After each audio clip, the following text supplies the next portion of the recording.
Hello बच्चों, आप लोग कैसे हो? आज हम लोग द हिंदू का जो पहला आर्टिकल ले रहे हैं वह साइंस से जुड़ा हुआ है, विज्ञान से जुड़ा हुआ है। और मुझे लगा कि आपको बताया जाना चाहिए इसे, इसलिए ये आपके सामने है। आप इसे पढ़िए, क्या लिखा हुआ है। इसे क्वेश्चन फॉर्म में भी दिया गया है, ये क्वेश्चन उन्होंने बनाया है। और ये लिखा है why a waterfall appears white. Waterfall तो सभी लोग जान रहे हैं, ये दिख रहा है आपको वाटरफॉल।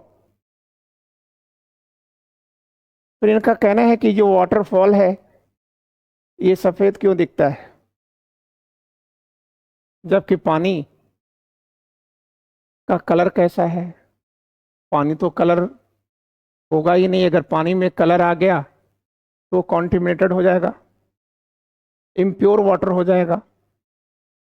ठीक है, टेस्टलेस, मतलब जिसमें ना कोई स्वाद हो ना उसमें कोई सुगंध हो, तो वही तो पानी अच्छा माना जाता है।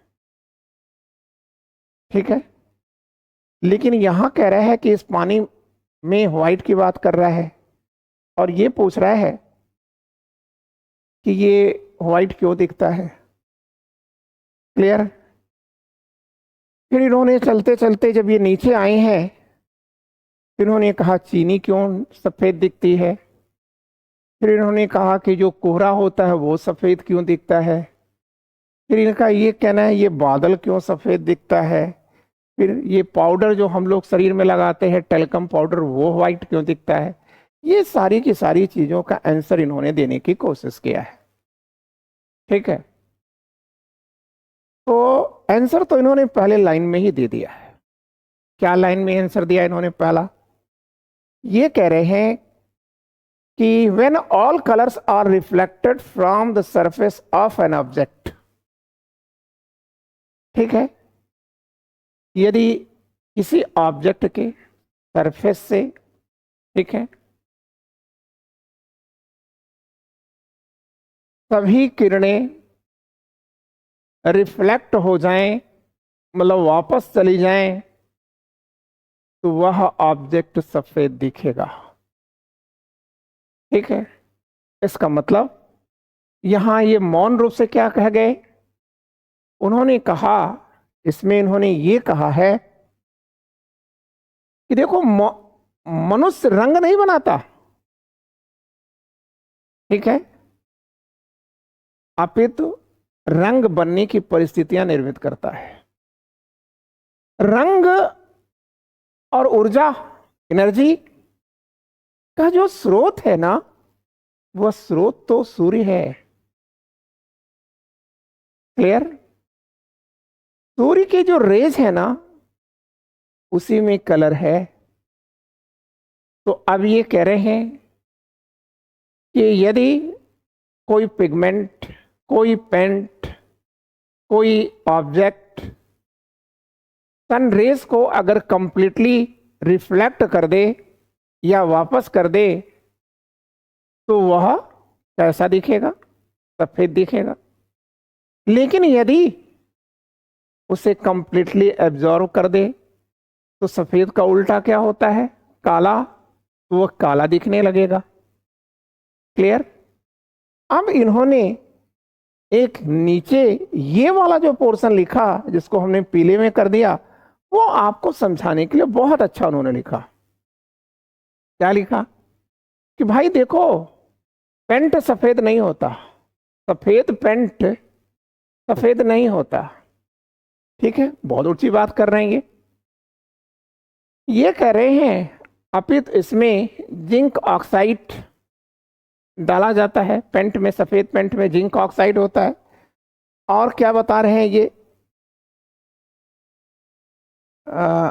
लेड एंड टाइटेनियम इसके अंदर होते हैं।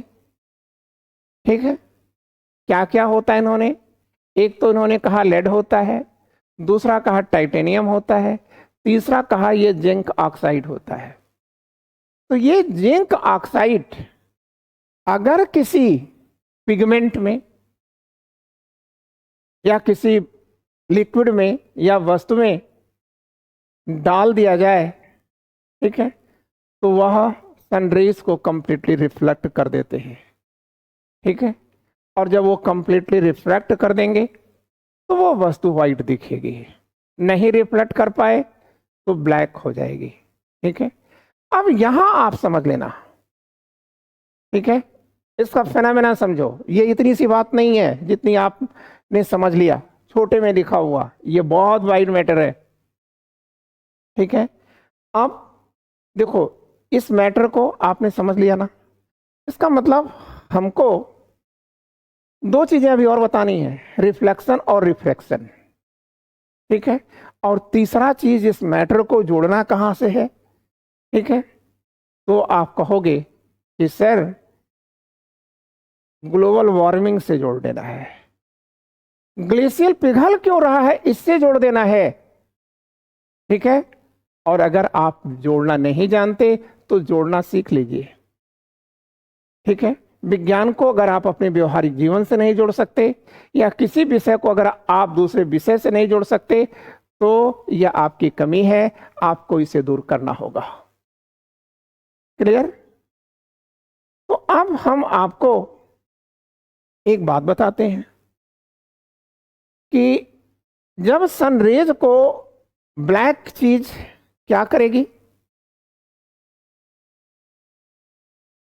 ब्लैक वो क्यों दिखी, क्योंकि उसने सूर्य के आने वाले जो समस्त रेज थी उसको उसने एक्सेप्ट कर लिया, इसलिए वो ब्लैक है।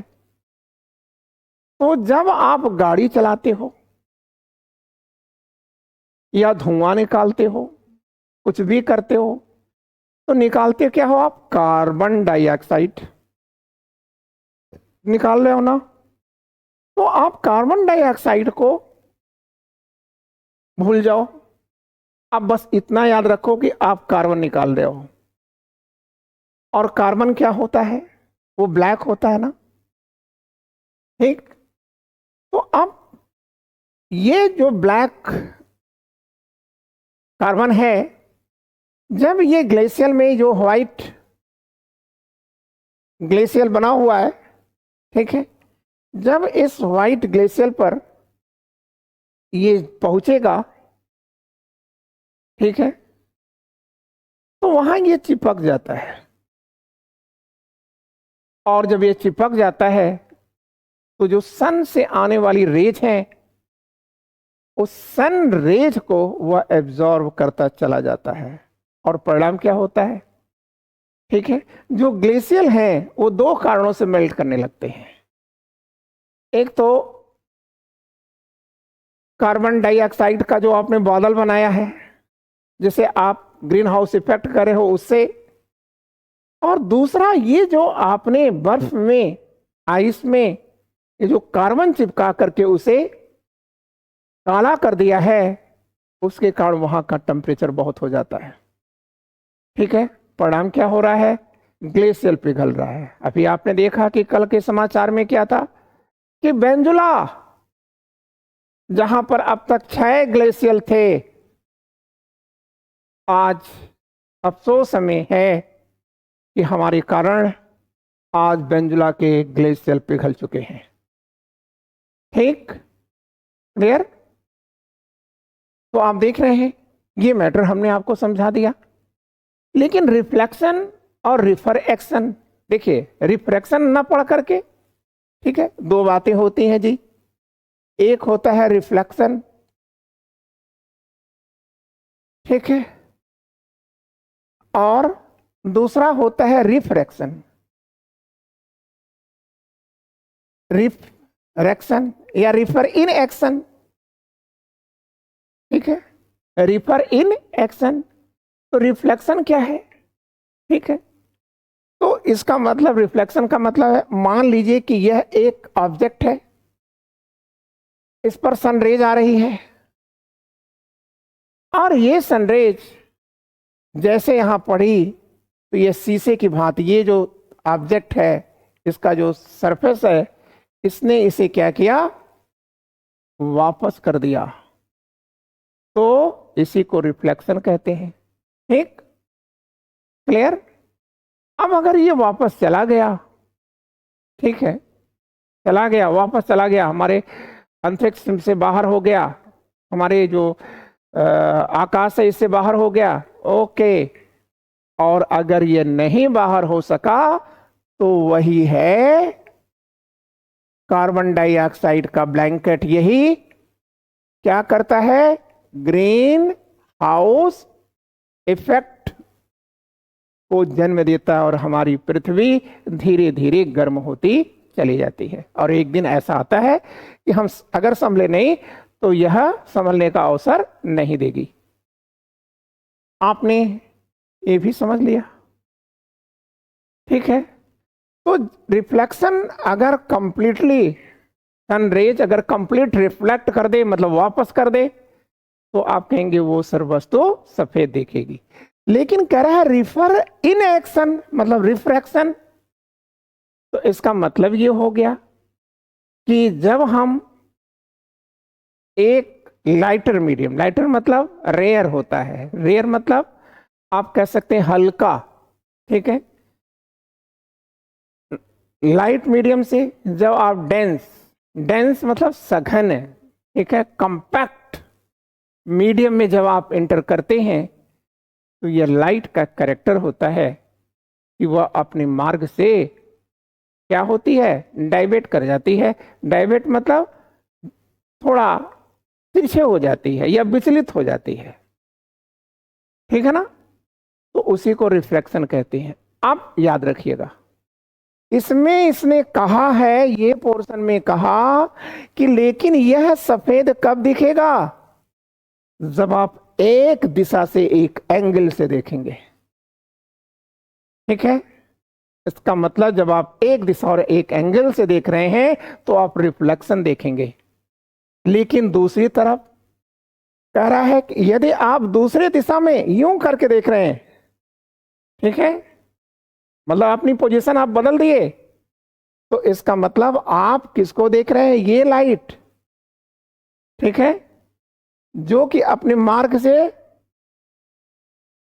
क्या हो थी, विचलित हुई थी, ठीक है, और उस विचलन को आप देख रहे हो, ये विचलन को देख रहे हो, तो इसी विचलन के कारण, ठीक है, आपको वहां रेनबो बनता हुआ दिखता है। रेनबो मतलब 7 रंगों में एक बिखराव दिखता है, ठीक है। तो ये था आपका टॉपिक, ठीक है ना।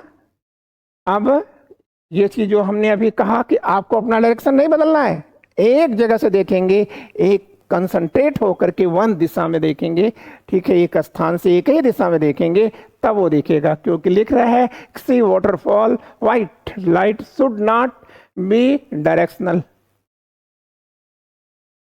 ठीक है। फिर इसमें इन्होंने लिख रखा है, ठीक है। तो आपको ये पहला पॉइंट मेरी समझ से अच्छी तरह से समझ में आ गया होगा। आइए हम लोग अगला टॉपिक देखते हैं क्या है। तो बच्चों अगर हम अगले पॉइंट को देखें,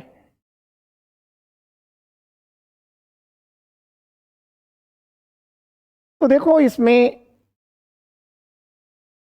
क्रोमोसोम्स के बारे में बताया जा रहा है, ठीक, और फिर कह रहा है कि वो रिवाइवल हो रहा है, ठीक, इन ए ओल्डर वोमेन, एक वृद्धा में। तो कह रहा है कि यह एक रिस्क को बढ़ा देता है। वह कौन सी रिस्क को बढ़ा रहा है, तो कह रहे हैं वह रिस्क है ऑटो इम्यून डिजीज, ठीक है। तो देखो हमें जब भी पढ़ना चाहिए, सबसे पहले जो ऊपर लिखा होता है हेडिंग जिसे कहते हैं, जिसकी शुरुआत होती है, उसी पर नजर रखनी चाहिए। तो शुरुआत तो इससे हो रही है, लेकिन हम इसको करेंगे नहीं। क्यों नहीं करेंगे, क्योंकि यार वो बहुत उलझाऊ गेम है, खैर आपको उतनी उलझनों का सामना नहीं करना है, लेकिन आप जो आसानी से समझ सकते हैं उससे समझ लीजिए। आप पहले आप इससे समझिए। देखिए, इसमें दो चीज लिखा गया है। एक तो लिखा गया है ऑटो, लिखा गया, और दूसरा लिखा गया इम्यून। ठीक है, तो इम्यून क्या होता है भाई? अगर हमारी इम्यून अच्छा नहीं होगा, हम लोगों का इम्यून अच्छा नहीं होगा, तो हमारा ये जो वतन है, ये वतन मतलब हमारा ये जो शरीर है ना, यह बीमारियों का घर बन जाएगा। ठीक है, जिसे प्रतिरोधी क्षमता कहते हैं। लेकिन इसका मतलब जिसका इम्यून सिस्टम अच्छा है वो निरोग है। क्लियर? अब जैसे अगर मैं आपसे कहूं तो आपको यह कुछ अटपटा सा लगेगा कि माइक्रोबैक्टीरियम ट्यूबरकुलोसिस, जिसे हम लोग टीबी कहते हैं, हिंदी में यक्ष्मा या तपेदिक कहा जाता है, इसका बैक्टीरिया तो हमारी परिस्थिति में, हमारे शरीर में मौजूद है, लेकिन वो एक्टिवेट कब होता है? जब हमारा इम्यून सिस्टम कमजोर हो जाता है। ठीक है, क्लियर? तो आप इम्यून समझ गए ना? ठीक है, लेकिन अगर इम्यून से पहले ऑटो जोड़ दिया जाए तो इसका मतलब क्या हो गया? हमारा इम्यून ताकतवर है, नो डाउट, लेकिन अगर उसके पहले आपने ऑटो जोड़ दिया तो इसका मतलब एक चीज हो गया कि यह मजबूत इम्यून हमारे शरीर में है, लेकिन उसका जो ब्रेन है, जो इसके अंदर न्यूक्लियस है, वो न्यूक्लियस ही खो चुका है। ठीक है, इसका मतलब वह इम्यून जिसने हमें और हमारे अंगों की रक्षा की कसम खाई थी, वास्तव में वह ये भूल गया, और अपने को ही जब वो ध्वस्त करने लगे, तो ऐसे इम्यून को ऑटो इम्यून कहा जाता है। मतलब अपने ही अंग को जब नष्ट करने लगे तो ऐसे इम्यून को ही ऑटो इम्यून कहा जाता है। मैं सोचता हूं कि आप बेहतर समझने की स्थिति में रहे होंगे। ठीक, जब आपने इसे समझ लिया तब आपके सामने आता है कि ये एक्स और क्रोमोसोम्स, ये क्या चक्कर है? ठीक, तो हम पहले एक जनरल बातें आपको बता देते हैं। वैसे इतना तो आप जानते ही होंगे, लेकिन फिर भी ये मेरा धर्म है और मेरा कर्म है कि हम आपको बताएं। तो देखिए, अगर हम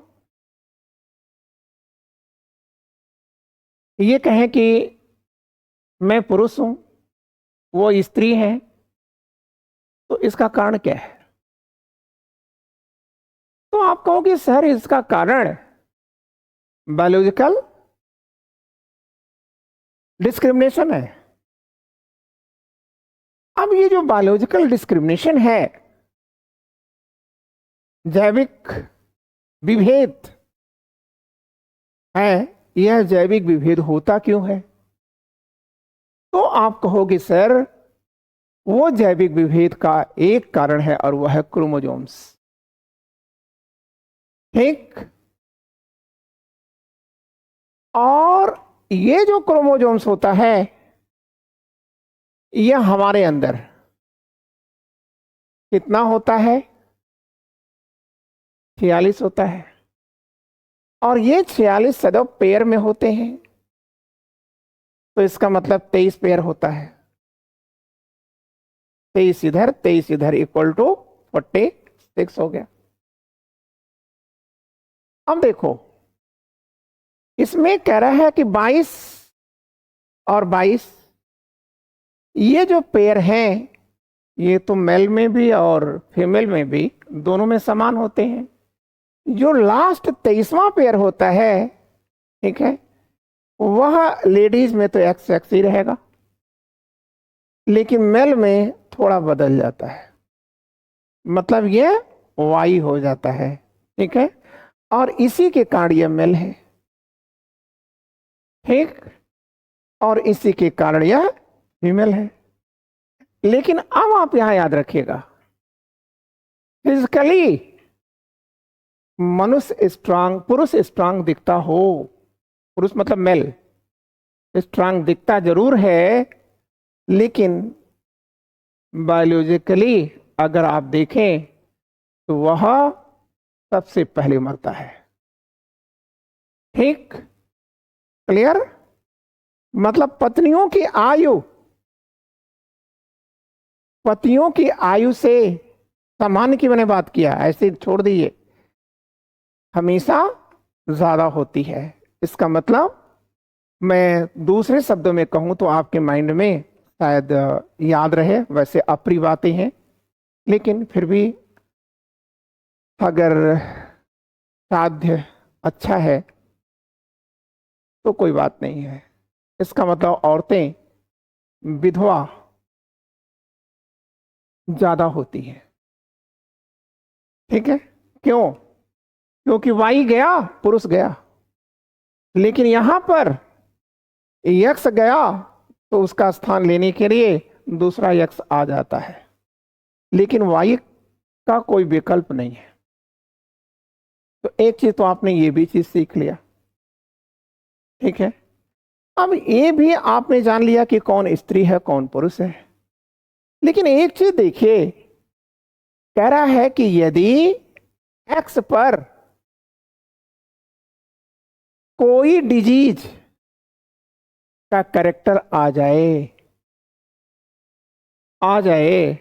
तो आप देख रहे हैं ये कैरेक्टर आ गया, तो अब यही जो कैरेक्टर आया इसी को कहा जाता है x linked disease. X link disease, और यह डिजीज सिंड्रोम कही जाती हैं। क्या कही जाती हैं? सिंड्रोम। और सिंड्रोम क्या होता है? तो आप कहेंगे क्रोमोजोम से फैलने वाला रोग जो कि आनुवंशिक होता है, उसी को सिंड्रोम कहा जाता है। ठीक, ये भी आपने फॉलो कर लिया। जब आपने इतनी चीजों को फॉलो कर लिया ना, ठीक, तब आपको क्या करना चाहिए? अब इसके अंदर जाना चाहिए। ठीक है, अब कह रहा है कि the human X chromosomes encodes around 800 genes. और फिर मतलब कह रहा है कि ये जो एक्स क्रोमोजोम्स है इस पर 800 जीन्स होते हैं। ठीक, फिर कह रहा है कि there are more than 500 X linked genetic diseases. ठीक है, 800 इस पर जीन है। ठीक है, और कह रहा है कि इसमें 500 जीन जो हैं वो क्या हैं? तो आप कहेंगे अफेक्टेड हैं। किससे? आप कहेंगे सर रोग से। ठीक है, और यह रोग किसमें प्रभावी होता है? तो इनका कहना है कि सर पुरुषों में प्रभावी होने के चांसेस ज्यादा होते हैं। मतलब कैरियर कौन हुआ? स्त्री, लेकिन यह डोमिनेंट किस में होता है, मतलब दिखता किस में है? पुरुष में। यही पूरा मैटर इन्होंने समझाया है। ठीक है, क्लियर? लेकिन कुछ चीजें इसके अंदर देखिए, मेन से तो मतलब है नहीं इसका। ठीक है, इसका मतलब प्री से है। ठीक है, तो आप आइए जरा हम लोग देखते हैं कि इसके अंदर आपको और कैसे बेहतर समझाया जा सकता है। ठीक है, इस पर हमने आपसे उठने वाला हर क्वेश्चन का समाधान कर दिया है, क्योंकि हमें पता है कि आप लोग, ठीक है, ये सब चीजों का मैटर, शायद मैं गलत ना बोलूं तो शायद ना पढ़ पाते हो। आइए, ये एक फोटो देख रहे हैं आप, ठीक, इमेज देख रहे हैं आप, और ये जो इमेज है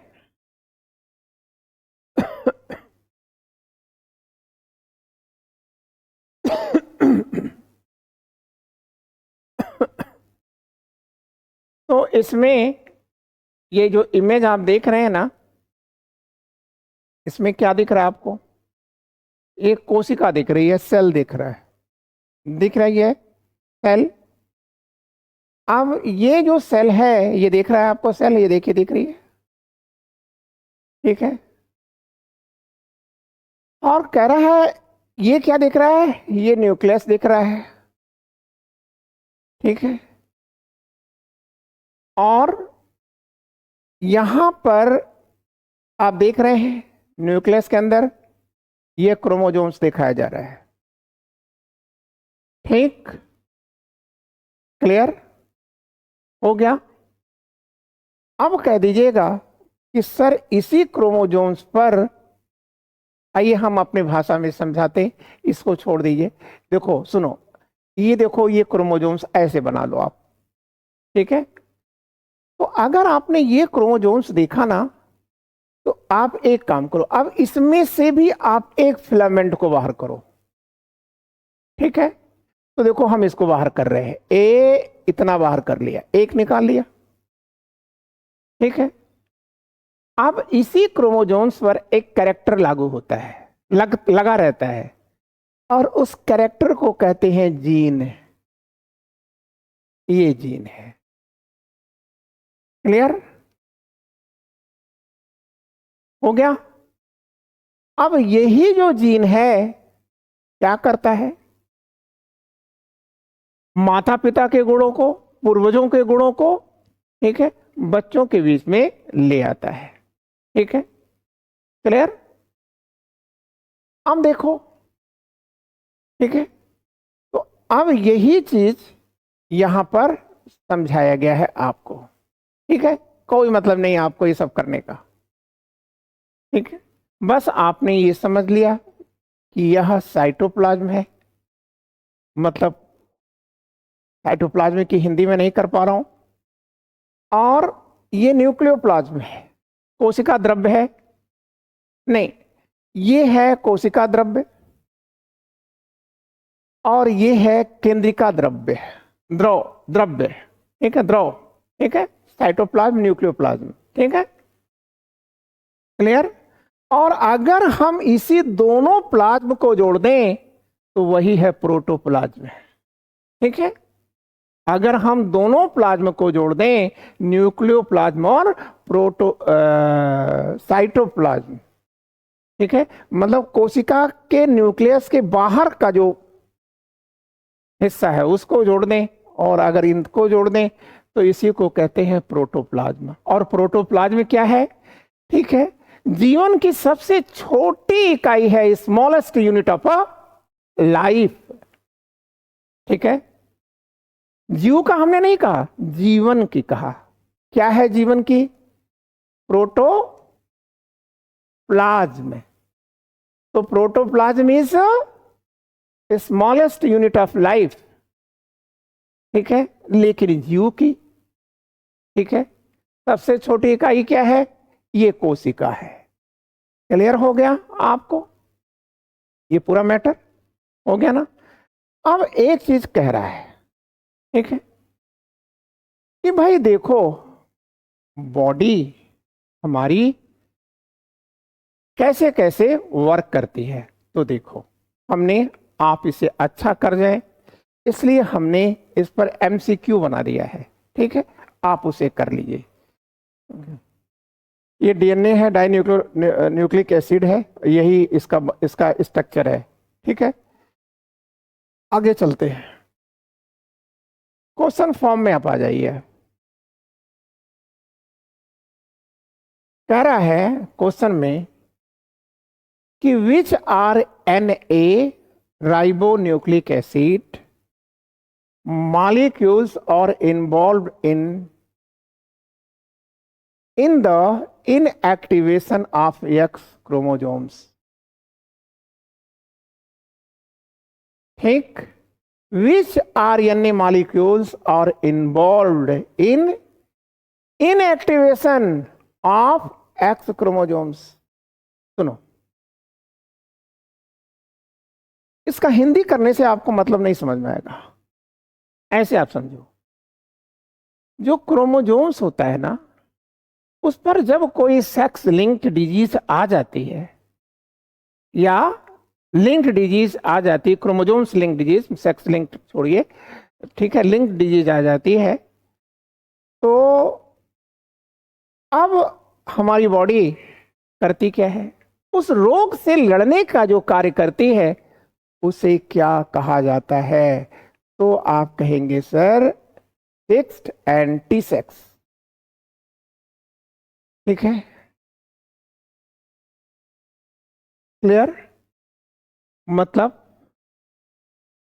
अगर हमारे क्रोमोजोम्स पर कोई बेगानी डिजीज है तो उससे लड़ने के लिए आरएनए मॉलिक्यूल्स और इन्वॉल्व हो जाता है, शामिल हो जाता है, और क्या बना देता है? आप कहेंगे सर सिस्ट एंटीसेक्स। ठीक है, क्लियर? और अगर अब हमारे लिए टेक्नोलॉजी का मतलब है कि अगर हम इस को रिसर्च में सेक्स और टी सेक्स को रिसर्च के द्वारा अगर डेवलप कर गए तो हम जो क्रोमोजोम्स लिंक्ड डिजीजेस हैं, ठीक है, उसे भी ठीक कर सकते हैं। ठीक है, क्लियर? क्यों? क्योंकि हमारे पास जीन गन टेक्नोलॉजी है। ठीक है, और जीन गन टेक्नोलॉजी का प्रयोग करके ही हम रिकॉम्बिनेंट डीएनए का निर्माण कर रहे हैं। मतलब सेम में सेव का स्वाद लाने के लिए, ठीक है, हम क्या ऐसा कर सकते हैं? आप कहेंगे सर रिकॉम्बिनेट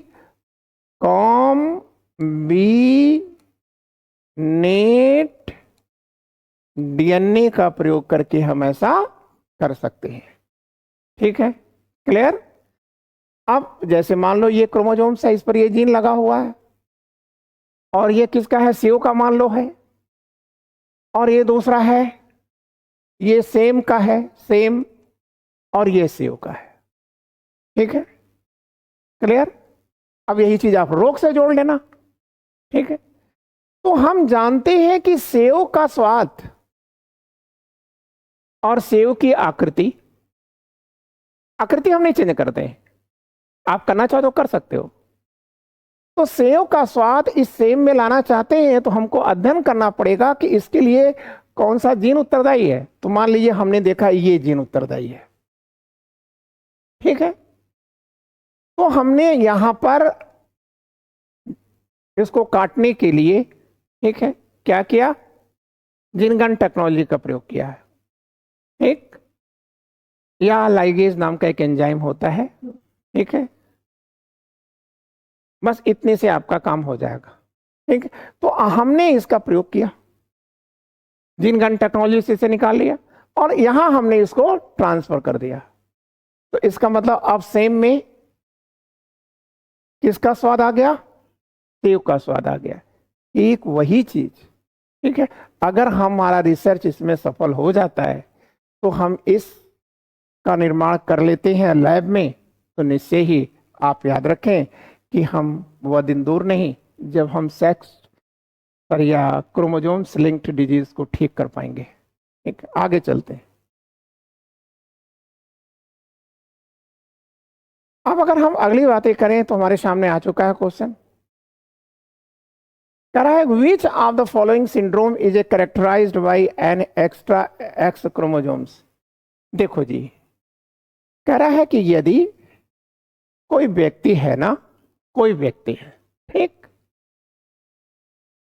तो यहां पर देखो ये मेल है ना, ठीक है, एक्स एक्स वाई दिया हुआ है, तो इसका मतलब अगर इतना है तो वो मेल है। ये तो एक स्पेशल डाल दिया, ठीक है, तो कह रहा है कि which of the following syndrome is a characterised by an extra chromosomes, ठीक है, तो वह क्या किस नाम से जाना जाएगा? तो आप कहोगे कि सर यह पुरुषों की डिजीज है और सर आनुवंशिक रोग है सर, ठीक है, और उसे हम क्लीनफेल्टर सिंड्रोम के नाम से जानते हैं। यह लड़कों में ही होता है। इसमें होता क्या है? तो आप कहेंगे कि सर इनका जो टेस्टिस होता है, ठीक है, यह बड़ा हो जाता है और जो स्तन होता है वो भी स्त्रियों की तरह से बड़ा होने लगता है, ठीक है ना, और लंबाई इनकी कुछ ज्यादा होती है, ठीक है। तो ये आपने समझ लिया, ठीक है। अब यहीं पर बात आती है, ठीक है, कि टर्नर सिंड्रोम क्या है? तो आप कहेंगे कि सर ये स्त्रियों का रोग है, आनुवंशिक रोग है, ठीक है, उसमें स्त्रियां बौनी हो जाती हैं, ठीक है, और उनके जो अन्य चीजें होती हैं वो विकसित नहीं हो पाती, ठीक है। Thank you. अब आगे देखो,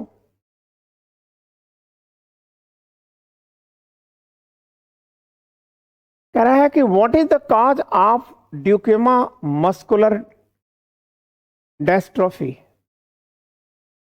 ड्यूकेमा मस्कुलर डेस्ट्रोफी है क्या? तो आप कहेंगे सर क्रोमोसोम्स लिंक्ड डिजीज है, ठीक, और ये कैसे होता है? तो आप कहेंगे कि sir mutation in the dystrophin gene, ठीक है। ये डिस्ट्रोफिन क्या है? देखो ये क्रोमोसोम्स है ना, इसी पर जीन लगा हुआ था। तो इन्होंने, मतलब हमारे रिसर्चर्स ने, हमारे वैज्ञानिकों ने इसका अध्ययन किया और कहा, मान लो कहा कि ये वाला जो जीन है इसका नाम है डिस्ट्रोफर जीन, ठीक है, और अगर ये इन्फेक्टेड है तो जो रोग होगा उसे क्या कहा जाएगा? डाइकेनी मस्कुलर डिस्ट्रोफी, ठीक, ये आप जान गए। अब एक चीज आपको और याद रखना है,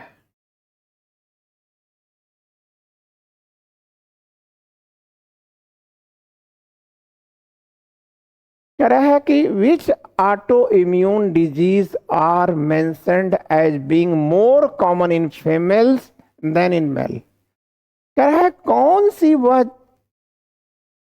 ठीक है, आनुवंशिक बीमारी है जो स्त्रियों में सर्वाधिक होती है पुरुषों की तुलना में, मतलब पुरुषों की तुलना में ज्यादा होती है, ठीक है। ल्यूपस, आज भी यह क्योर नहीं हो पाता और ल्यूपस में भी यही प्रॉब्लम होती है। इसमें क्या होता है?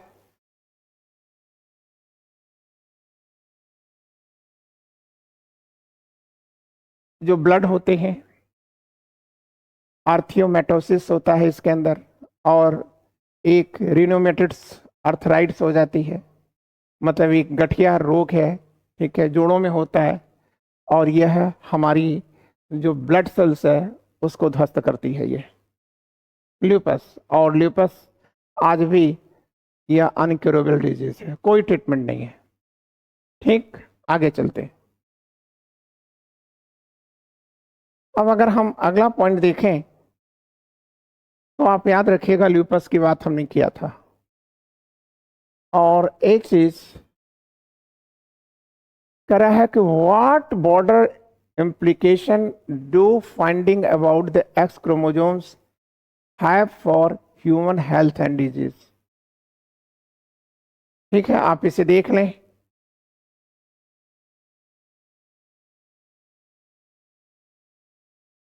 देखिए, what border implication do the finding about the X chromosomes have for human health and diseases।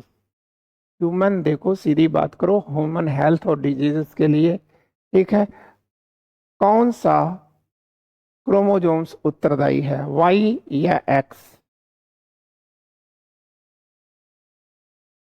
ठीक, तो आप याद रखिएगा एक्स।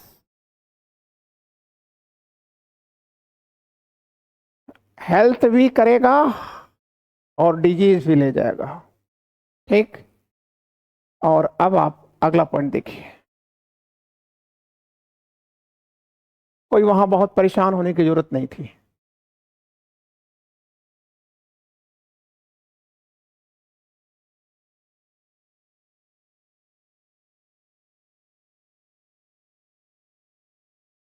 देखो,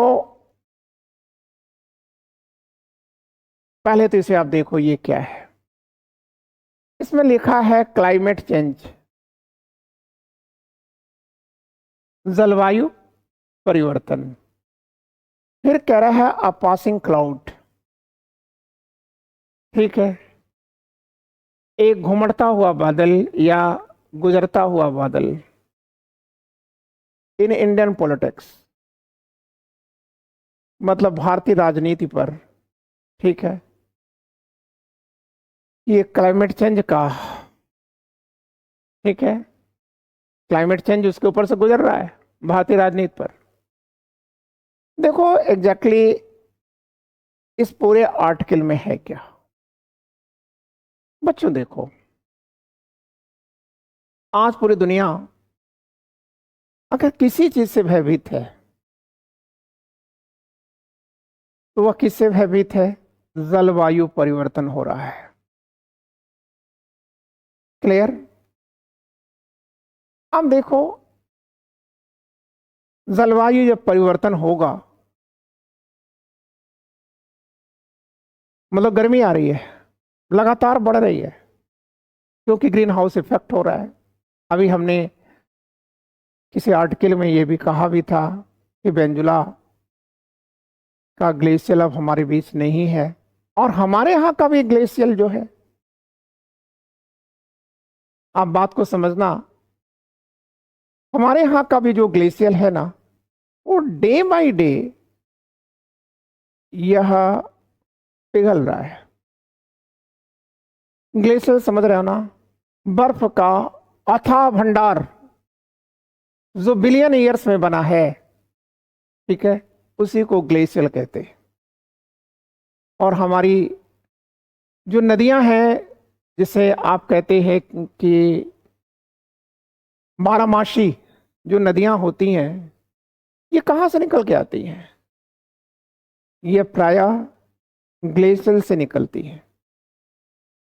ठीक, तो अब वही चीज ये समझा रहा है, ठीक है, कि हमारे यहां चुनाव चल रहा है, और इस चुनाव में हमारे यहां दो बड़े दल हैं। एक है बीजेपी और दूसरा है इंडिया। ठीक है, इंडिया या आप कांग्रेस कह लो, ठीक है, क्लियर? तो इसको हटा ही देते हैं, क्योंकि कांग्रेस इंडिया का ना थोड़ा सा कुछ समझाने के दृष्टिकोण से अच्छा नहीं लगेगा। बीजेपी और कांग्रेस, ये दो पार्टियां हैं, मेन पार्टी हैं। एक सत्ता में है और दूसरा सत्ता की दावेदारी कर रही है। अब ये दोनों क्या कर रहे हैं? जनता को बहुत कुछ देने का वादा कर रहे हैं, हम ये दे देंगे, वो दे देंगे, ठीक है, लेकिन कोई यह वादा नहीं कर रहा अपने मैनिफेस्टो में कि हम आपको एक स्वस्थ पर्यावरण दे देंगे।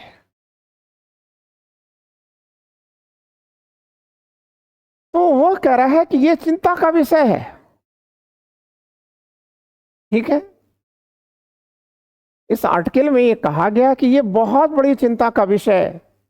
हर 5 साल में आप अरबों रुपए खर्च कर देते हो, खरबों रुपए खर्च होता है, अरबों को छोड़ो आप। ठीक है, जो कहा जाता है वो होता नहीं है, ठीक है, और जो होता है वह कहा नहीं जाता और दिखता भी नहीं, ठीक है। तो अब इस आर्टिकल का जो राइटर है, इनका कहना है कि भाई आप जब जनता के बीच में वोट मांगने के लिए तमाम वादे कर रहे थे, तो उसी समय आप पर्यावरण के बारे में भी, ठीक है, प्रचार करते रहते कि सुनो जनता, हम तुमको तभी दे पाएंगे जब तुम पर्यावरण को सुरक्षित रखना, अन्यथा तैयार हो जाओ कि हम जो कह रहे हैं वो हम करेंगे नहीं। क्यों? क्योंकि लेखक का कहना है कि सुनो, हिट वेव चल रही है, हिट वेव हो रहा है, ठीक है, बहुत ज्यादा गर्म हवाएं चल रही हैं। अब इस हिट वेव के कारण हमारी फसलें ध्वस्त हो रही हैं या झुलस रही हैं।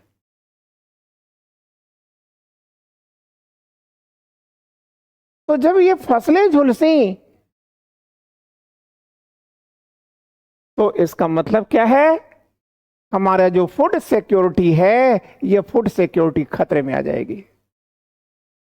और जब फूड रहा ही नहीं, फूड सिक्योर हो गया, अनसिक्योर हो गया, ठीक है, तो ऐसी स्थितियों में आप जिस पॉपुलेशन को इतना सब कुछ देने का वादा कर रहे थे, आपने उस पॉपुलेशन को ही खो दिया,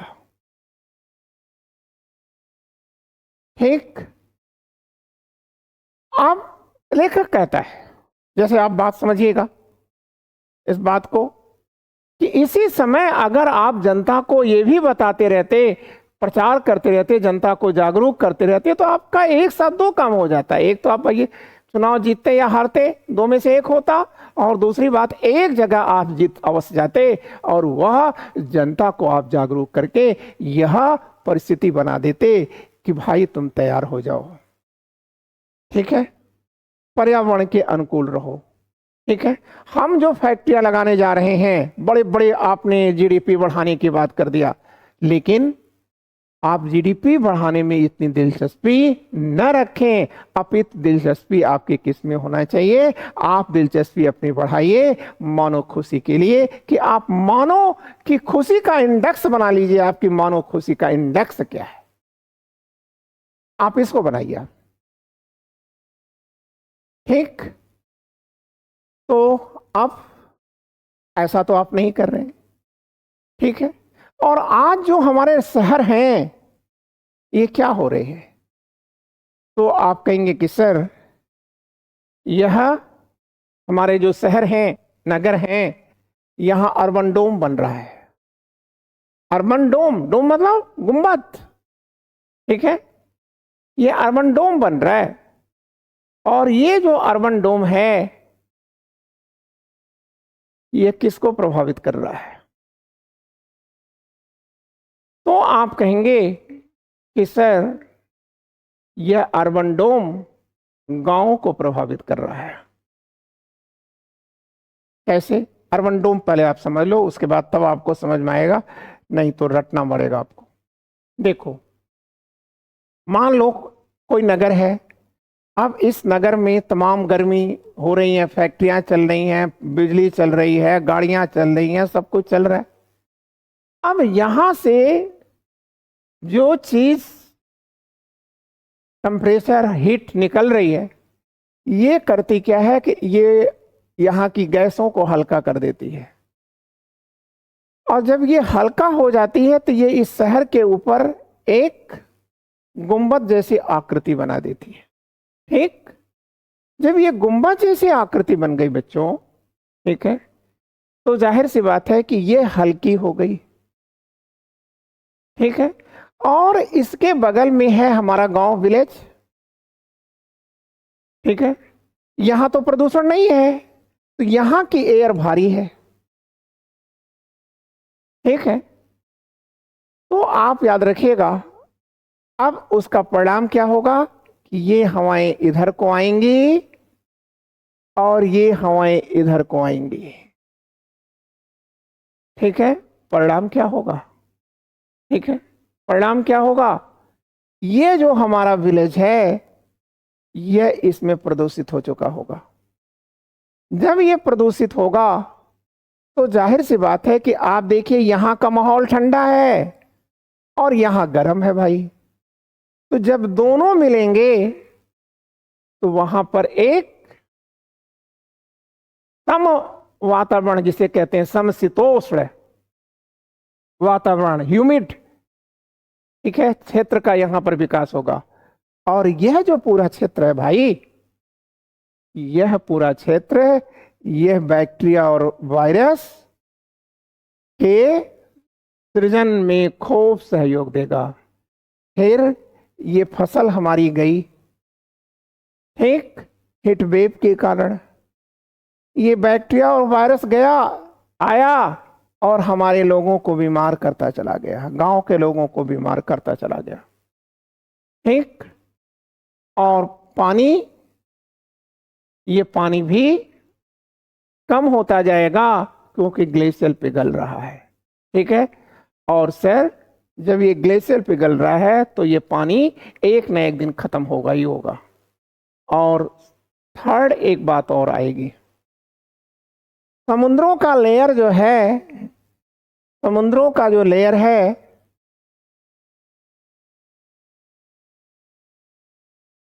समुद्रों का जो लेयर है ये क्या होगा, ये उछल जाएगा। और इसके उछाल का क्या परिणाम होगा, समुद्रों के किनारे बसे हुए अनेक शहर जलमग्न हो जाएंगे। जैसे तवालू आज हमारे बीच नहीं है, पैसिफिक सी में, इंडिया में इंदिरा पॉइंट, इधर जो आप कह सकते हैं कि ये इंडोनेशिया के आसपास के जो छोटे छोटे द्वीप हैं, ठीक है, ये सब खतरे में है।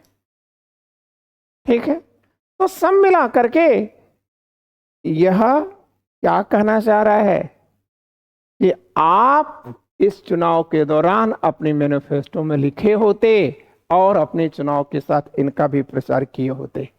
ठीक है, तभी आप मानवता के लिए कार्य करेंगे। अन्यथा आप याद रखिएगा, सस्ता और क्षणिक लाभ पाने की कोशिश ऐ राजनेताओं मत करो। ठीक है, क्लियर? और आज इतना ही। मैं सोचता हूं कि आपको बहुत कुछ समझ में आ गया होगा। ठीक है, थैंक यू, गुड डे।